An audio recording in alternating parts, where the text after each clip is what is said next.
Most people around you are not who you think they are. They smile at your face.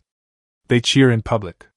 But behind closed doors, some of them are quietly hoping you never figure out how good you could be. The brutal truth is, you can't tell the difference, not by watching how people act around you. People are too skilled at hiding their true feelings. But here's what they can hide: their instinctive responses. Today, I'm giving you 5 questions that are specifically designed to bypass the social mask. Questions that trigger gut reactions so fast the conscious mind can't filter them in time. By the end of this video, you'll know exactly who belongs in your corner and who is just waiting for you to fall. Let's get into it. Question 1: What do you think I should improve about myself? This question sounds humble, almost disarming. But pay attention to how they answer, because the way someone criticizes you tells you everything about how they see you. A person who genuinely cares about your growth will be honest, but constructive. They'll give you something specific and useful, something that actually helps you become better. They might say, "I think you sometimes rush into decisions before you've thought them through." It stings, but it serves you. Now watch for 2 other types of responses. The first is the quiet resentment. These people have been waiting for this moment. They won't guide you, they'll tear you down. They'll say things that feel personal, not developmental. "I just think you're a bit too much sometimes." That's not advice. That's a wound dressed up as honesty. They're not trying to improve you. They're trying to shrink you. The second is the fake supporter. They say, "You don't need to change anything, you're perfect." This sounds sweet, but it's actually lazy. Real support means caring enough to think deeply about someone's growth. Blind flattery means they've never invested that thought in you at all. So when you ask this question, don't just hear the words. Feel the intention behind them. Question 2: What would you do if I suddenly became very successful? This is where things get dangerous, because success reveals people in ways that failure never will. When you're struggling, you're easy to be around. You're relatable. You're not a threat. But the moment you rise, you become a mirror, and some people don't like what they see reflected. So ask them directly, "What would you do if I suddenly blew up, got rich, made it big?" Watch their reaction before they speak. The face doesn't lie. Someone who genuinely supports you will light up. They'll feel it with you. "I'd be proud of you. I'd shout your name from every rooftop." That's real. But someone who carries hidden envy? They'll hesitate. They'll make it about them. "Just don't forget where you came from." Or, "Just don't change." These phrases sound like loyalty, but they're not. They're subtle attempts to manage your growth. To keep you in a box they feel comfortable with. The truth is simple. People who are secure in themselves celebrate your wins. People who are not secretly compete with you, even when you never entered the race. Question 3: Do you think people talk badly about me behind my back? This question is not about what others say. It's about what the person in front of you knows, and how they know it. If they say, "No, I've never heard anything like that," without hesitation, that tells you something. Either people truly respect you, or this person has enough self-respect to refuse to engage in gossip. But if they immediately start recounting what so-and-so said about you last week, pause. How do they know? Think about it. Why were they present in a conversation where you were being discussed negatively? Why are they comfortable repeating it to your face? Sometimes, the person reporting the gossip isn't just a messenger. They were part of the audience. Maybe even a contributor. Loyal people don't sit in rooms where your name is being dragged through the dirt. They shut it down.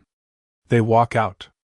And if they hear something unfair, they defend you, they don't archive it for later. So when someone casually delivers bad news about what people are saying, that comfort says everything. They are not your shield. They are the audience. Question 4: What do you think makes someone valuable? This one cuts deep, because people don't treat you according to who you are. They treat you according to what they value. If they say money, status, connections, usefulness, hear that clearly. It means their respect for you is directly tied to what you bring to the table. When you're thriving, they're your biggest fan. When you're going through something hard and need genuine support, you'll find them gone, or suddenly very busy. But if they say loyalty, character, honesty, consistency, that's a different kind of person entirely. That's someone who sees beyond utility. Someone whose respect isn't conditional on your output. Here's the part that matters most. If someone values status and you're not there yet, they will unconsciously look down on you, even while smiling to your face. Even while calling you a friend. Because their approval has a price tag, and you haven't paid it yet. And conditional respect? It's just delayed disrespect. Question 5. How do you feel when someone close to you does better than you? This is the final test, and the most revealing one.